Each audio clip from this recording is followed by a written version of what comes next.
है जो आपके युग्मक अंडाणु कोशिकाओं या शुक्राणु को जन्म देती हैं। जब निषेचन के दौरान युग्मक संलयित होते हैं तो गुणसूत्र की पूर्ण मात्रा वापस आ जाती है।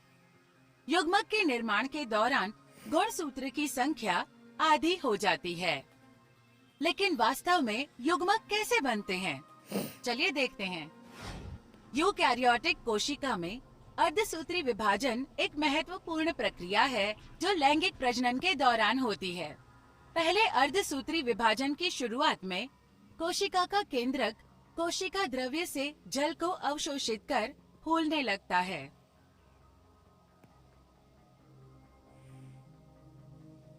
आयतन 3 गुना बढ़ जाता है और कोशिका अर्धसूत्री विभाजन के पहले चरण में प्रवेश करने के लिए तैयार होती है, जिसे पूर्वावस्था 1 कहते हैं।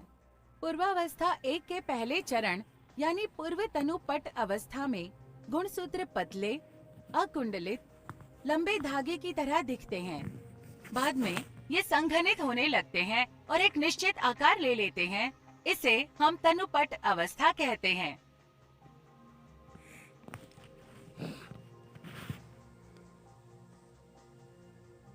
समसूत्री विभाजन के पूर्वावस्था के विपरीत प्रत्येक जनक कोशिका से 2 समजात गुणसूत्र एक दूसरे की ओर आकर्षित होते हैं और युग्म पट्ट चरण में ये जोड़े बनाने लगते हैं। स्थूल पट्ट अवस्था में समजात गुणसूत्रों के जोड़े बनते हैं, जिसे सूत्र युग्मन कहते हैं, वो पूरा होता है।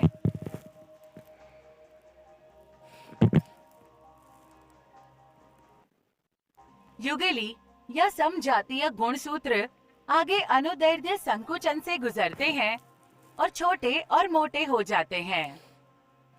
ये स्थूल पट्ट की शुरुआत का प्रतीक है। प्रत्येक युगली गुणसूत्र 4 अर्ध गुणसूत्र से बना होता है, इसलिए इसे चतुष्क कहते हैं। इस बिंदु पर समजातीय गुणसूत्रों के अर्ध गुणसूत्र विनिमयित होते हैं और ये अर्ध गुणसूत्र खंडों का आदान प्रदान करते हैं, जिसे आनुवंशिक पदार्थ के अधिक संयोजन की अनुमति मिलती है। विनिमय के साथ व्यत्यासिका का गठन होता है। व्यत्यासिका ऐसे बिंदु हैं जहां 2 असमान संतति अर्ध गुणसूत्र आनुवंशिक पदार्थ का विनिमय करते हैं। इस चरण पर व्यत्यासिका दिखाई देती है। इसे द्विपट्ट अवस्था कहते हैं।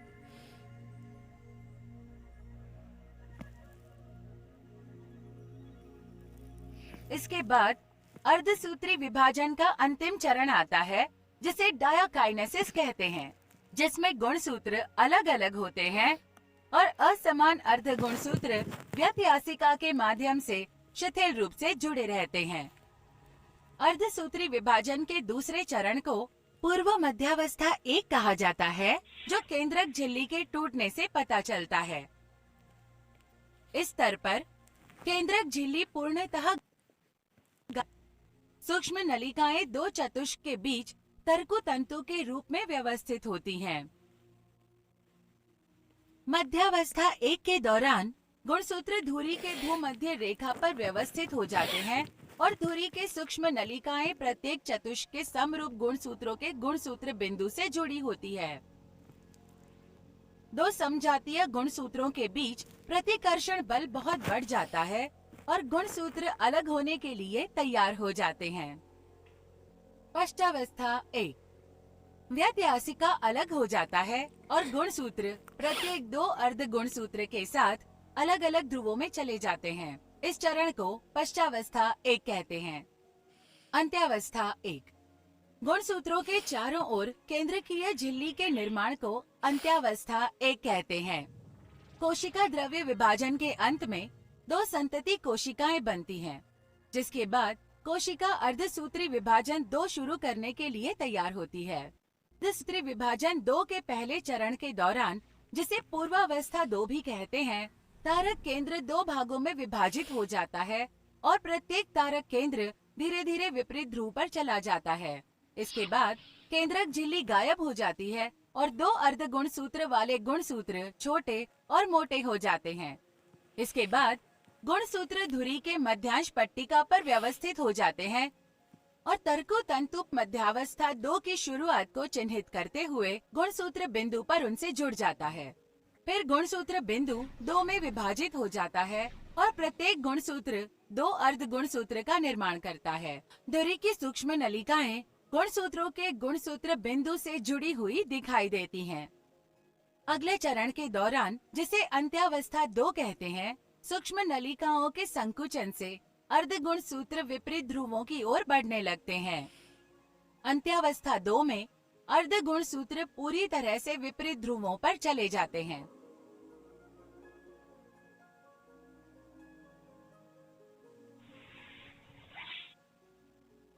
इसके बाद कोशिका द्रव्य विभाजन की प्रक्रिया शुरू होती है। ये वो चरण है जब विदलन खांच शुरू होती है और धीरे धीरे 4 अगुणित कोशिकाओं की संतति कोशिकाओं को बनाने के लिए गहरी होती है। ये अर्धसूत्री विभाजन 2 के अंत